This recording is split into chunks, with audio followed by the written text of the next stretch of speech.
অগণিত প্রাণের বিনিময়ে এবং মুক্তিযুদ্ধের সংগ্রামের মাধ্যমে অর্জিত বাংলাদেশ নামক রাষ্ট্রটি হওয়ার কথা ছিল গণতান্ত্রিক এবং নৈতিকভাবে আলোচিত বা আদর্শিক রাষ্ট্র।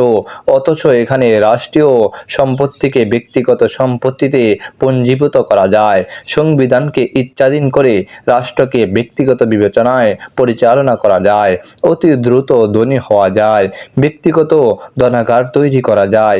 এই রাষ্ট্রকে আর প্রজাতন্ত্র হিসাবে চিহ্নিত করা যায় না।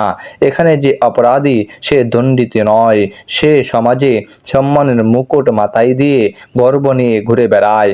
আর যে দণ্ডিত সে অপরাধী নয়। সরকারের বিরুদ্ধে অবস্থান করলেই গায়েবী মামলা দিয়ে হাজার হাজার নিরপরাধীকে অপরাধ হিসাবে সাজা দেওয়া হয়। বিনা বিচারে দীর্ঘদিন কারাগারে আটক রাখা যায়, বিচার বহির্ভূতভাবে হত্যা করা যায়।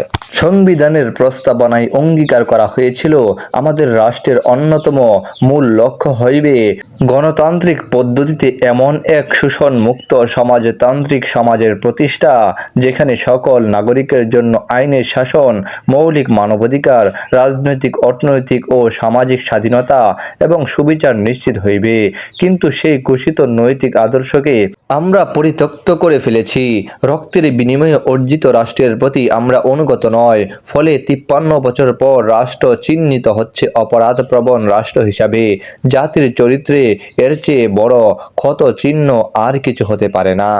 রাষ্ট্রে অপরাধী নিরাপদ থাকে, অপরাধীকে রাষ্ট্র সুরক্ষা দেয়। অপরাধীরাই পদ এবং ক্ষমতার দাপটে অবৈধ কর্মকাণ্ডকে আইনানুগ করে নেয়। মুক্তিযুদ্ধের চেতনার নামে অবিরাম অন্যায়, অপরাধ এবং অন্যায্যতাকে প্রশ্রয় দেয়। গণতন্ত্রের সর্বজনীন নীতিকে উপেক্ষা করে ক্ষমতাকে নবায়িত করার সরকারের কৌশলকেই নির্বাচন হিসাবে আখ্যায়িত করে। বিরোধী দলের জন্য সমাবেশে আক্রমণ করার এবং বিরোধী দলের নেতাকর্মীদের নির্বিচারে গ্রেপ্তার করার বেআইনি কর্মকাণ্ডকে নিরাপত্তার নামে সরকার বৈধতা দেয়।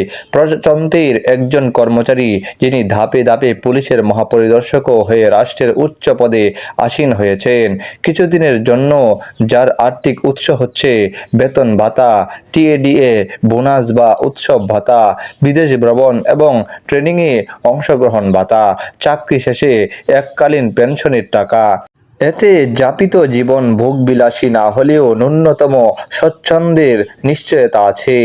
এছাড়া অনুপার্জিত টাকা অর্জনের কোনো সুযোগ রাষ্ট্র দেয়নি। প্রজাতন্ত্রের একজন কর্মচারী চাকরিরত অবস্থায় কয়েক হাজার বিঘা জমি ক্রয় করবেন, ফ্ল্যাট, বাড়ি, কোম্পানির শেয়ার ক্রয় করেছেন, অথচ রাষ্ট্রের কোনো সংস্থার চোখে পড়ল না। দেশে সরকার আছে, গোয়েন্দা আছে, আদালত আছে, গণমাধ্যম আছে, কারো চোখে পড়ল না কেন? দুর্নীতি দমন কমিশন কি বিদ্যমান ছিল না? সরকারের কাছে কোনো গোয়েন্দা সংস্থা এই ভয়াবহ দুর্নীতির রিপোর্ট উত্থাপন করেনি? এতেই কি প্রমাণ হয় না আমাদের প্রাণের রাষ্ট্র কি ভয়াবহ বিপর্যয়ের মাঝে আছে?